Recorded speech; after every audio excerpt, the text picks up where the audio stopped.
Hey guys, we are back at Starlight Driving, and today we're going to be building an operator marketplace, or at least the beginning of one. And we'll start with an armor dealer and a chem dealer, and I had a lot of fun putting this together. It turned out really good, and I'm really excited to share it with you guys. So let's get started, shall we?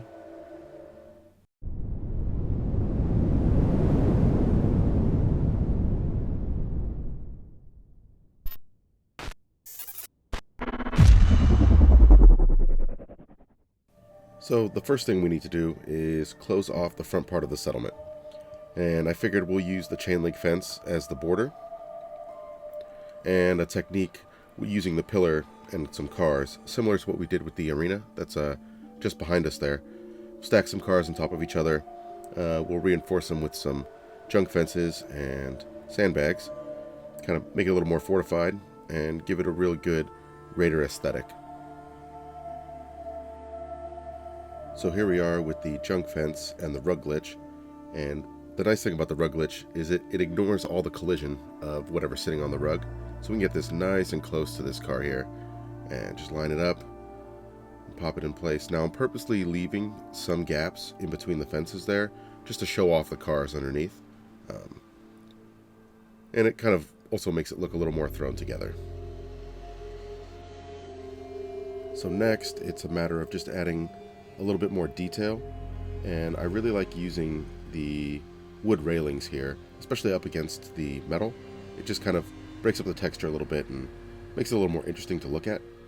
But one railing isn't quite enough to span the entire length of the back of the car there. So I'm going to go ahead and combine two of them together, and then you can just use the pillar to select all. Helps you get them really close. You want it to clip with the car. You're not going to see the clipping because it's going to be on the back side. So the key is to just get it just close enough, and you want it to span the whole length, just to make it a little more interesting to look at. It's not really going to provide much fortification there, but it will definitely make it, less boring. Perfect. Time for some sandbags. Now, you guys know how much I love the sandbags. They work really well, especially for filling gaps, like in between these two cars here. Makes it a little more realistic, and it's okay if they clip a little bit because they're sandbags. It'll just look like they're getting squished down. Now, since we are using the rug glitch with those, they are going to move when you remove the rug, so keep that in mind. You may have to put them a little higher or a little lower than what you were thinking originally. See how it drops down? So here we're going to put a platform on top of the car using the pillar glitch. I use that. That's probably my favorite glitch. I use it constantly. So the idea is that this will be an area for any of the operators to sit and keep an eye out on this side of the settlement, as well as a little quiet place away where they can relax. Now the key is you want the platform here to be touching the car, and we are going to support the overhanging portion there, but it'll look much better if it's touching. So once again, using the pillar glitch, but this time we're using a junk fence from the Homemaker mod, and I really like these fences. They're much taller, and they have these cool supports coming off, which we're actually going to attach a housing unit to for the chem dealer.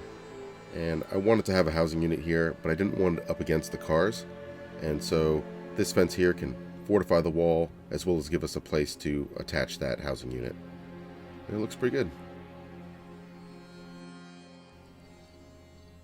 Now it's time to build the support for that platform we built earlier, and this time we're going to use the rug glitch and a junk fence. And you can see there how I saved it just in case you mess up. You can reload and you don't end up with a bunch of rugs left buried in the ground. Now I like using these for support sometimes.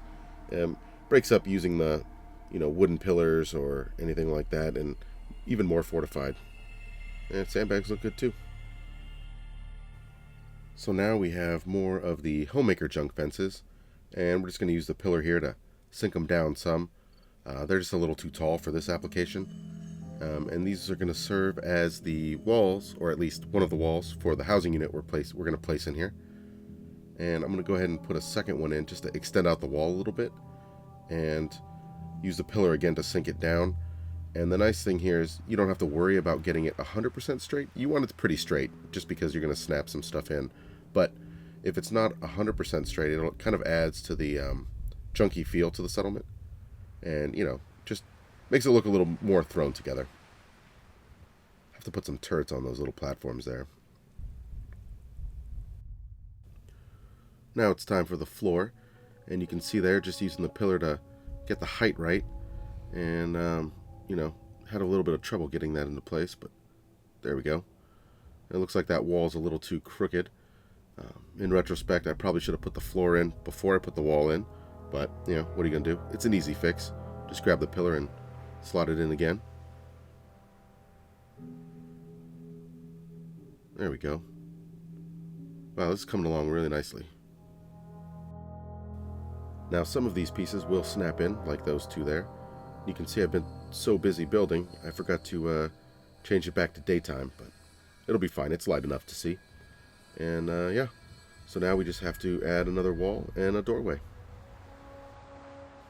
Now, because the floor is so close to the junk wall in the back, we'll have to use the ashtray and the select all glitch to get this wall into place.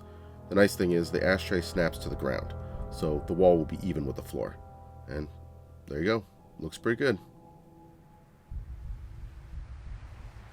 Now this here was actually going to be more scavenger housing, similar to the scavenger house I built in a previous video, but about halfway through I had the idea that it would make a great armor dealer, so once I was done building it, I just used the pillar glitch to move the whole structure over into the marketplace, and that's where it sits now.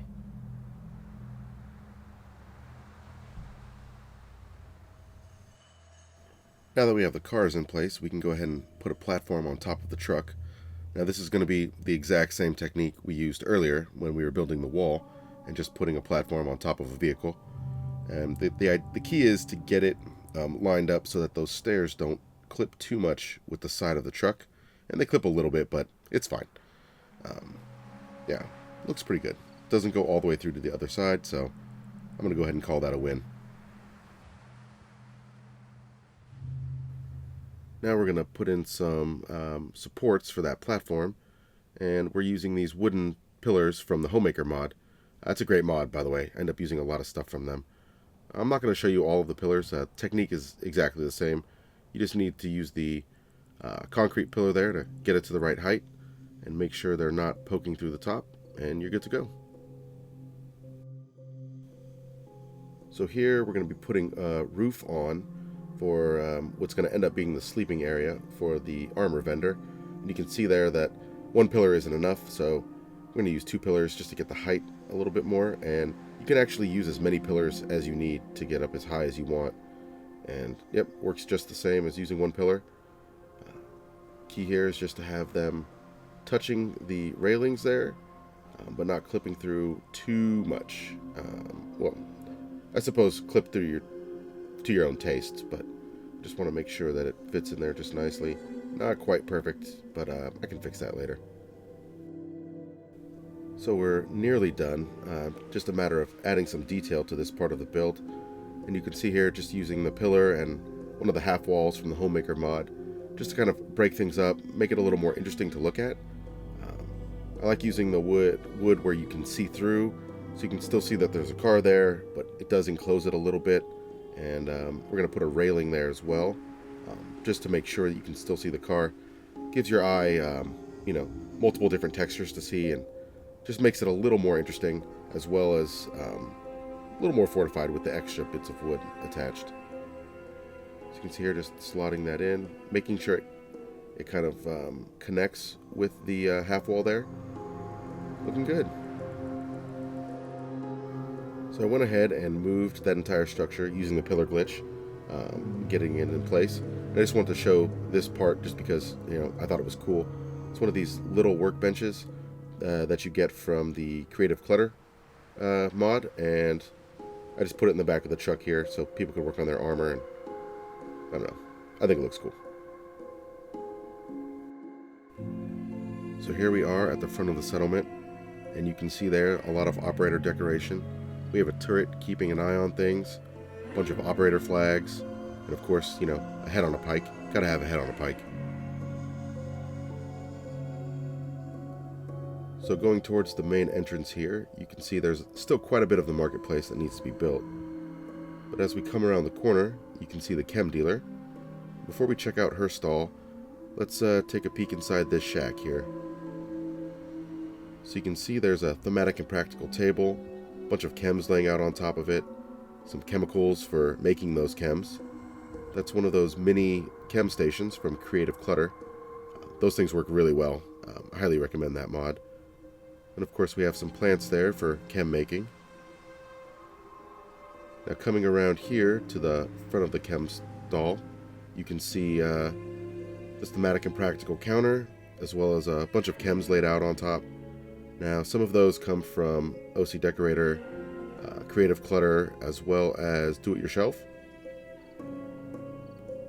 If you come around back here, you can see more plants. I figured it's easier for her to grow the plants rather than waste time scavenging them, and you know, gives you more time for making chems. You can see there you got more stock sitting out on the crates. And looking at the other side of the counter here, you can see a ledger. There's some more caps there. Got a cap stash sitting out. Now here behind her, we have her living quarters. As you come around this side, you can see got a doghouse there, man's best friend, always good protection. Going up the stairs here, you have a bunch of chems for making chems, as well as personal stash and more stock. Of course, you have operator colors there, and some plants ready for processing. Here you can see the backside of the armor stall, and that turned out really well. I added an extra couple of railings here to the front of the car. I don't know, it makes it look a little more junky, and it's a good contrast between the wood and the rusted car. And you can see here there's more wood in place, actually blocking off the gap in the car itself. It doesn't have a door, so you needed to make it a little bit more secure. He is using that for storage. Now coming around the front to this armor stall, you can see I actually put those helmets and that armor out from Do It Yourself. Now you have to use the pillar, because normally that stuff snaps to the shelves that come with that mod, but using the pillar you can actually glitch them onto anything, and I thought they looked really good right there. So you can see in here he has his storage. There's a dog bed there, as well as some alcohol. Looks like he might have a bit of a problem. Now coming around to the front, we get to see what's inside the truck. Now I did show off that mini armor workbench, but you can see I added a little bit more tools and supplies for making armor. Now I didn't add a stair to get into the truck. It's a truck, so I figured they're just going to climb inside. And you can see his living quarters there. More alcohol and chems. And you can see there that he's actually a forced laborer. Probably works for that operator over there, just like they have in Nuka World in their marketplace. And there you go. Looking pretty good. Now there's one last thing I want to show before we head out. And that's going to be that platform we built earlier on top of the wall. Now we just have to go through this building here. Now there's still a lot to be done with this structure. I have some ideas, but it's probably going to take me a little while. Hopefully I can finish it this week. We walk down the ramp here and you can see a little seating area with some chems. Of course you have some Nuka-Cola Quantum there for when you're battling anyone coming up the road. And you got a great view of the road. Well, if you guys enjoyed the video, go ahead and leave a like. Leave a comment if you thought I could do something better or you had any ideas for me. I still have to build here as well as in Oberland Station from a Minuteman build. I look forward to seeing you guys in the next video. And until then, enjoy your time in the Commonwealth.